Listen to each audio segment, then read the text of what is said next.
সারা রাত তোর তারপরে ওখানে আমরা যাইনি, এই ঘুম নিয়ে আমরা ইনশাল্লাহ আমার নেতা 17 বছর 18 বছর পরে দেশে আসতেছে, এরা দেখার জন্য আমরা অনেক আকুত দিলাম আমাদের এই জন্য আমার নেতার কেমন আমি দেখুম, অনেক কষ্ট করছি, আজকে আর এই তো ঘুমাইনি, যে এত বছরই ঘুম মারা রয়েছি, অনেক কষ্ট করছি এই মাঠে।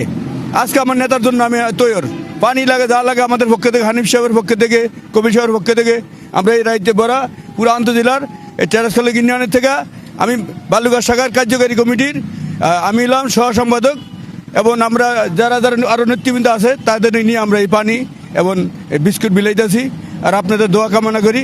এই মুহূর্তে আমাদের নেতার উপলক্ষে আমরা এই 300 ফুটে দেওয়ার আগমনে আছি ইনশাল্লাহ। জানেন আজকে একটা বিশেষ দিন, আজকে খ্রিস্টান ধর্মাবলম্বীদের বড়দিন এবং পাশাপাশি জাতীয়তাবাদী দলের সম্মানিত ভাইস প্রেসিডেন্ট তারেক রহমান সাহেবের স্বদেশ প্রত্যাবর্তন দিবস।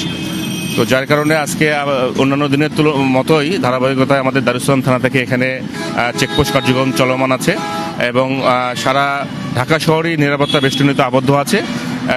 সেই ধারাবাহিকতায় আমরা এখানে চেকপোস্ট কার্যক্রম চলমান রাখছি।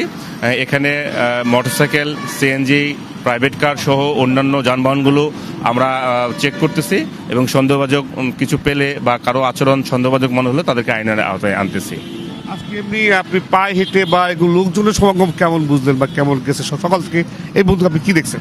লোকজনের সমাগম আছে, স্বাভাবিক আছে, পায়ে হেঁটে লোকজনও আছে, পাশাপাশি পিক আপ ভ্যানে সমাবেশকে উদ্দেশ্য করে কিছু লোকজনও যাচ্ছে, সকালবেলা কিছু লোকজন আমরা এরকম পেয়েছি, তাছাড়া লোকজনের উপস্থিতি স্বাভাবিক।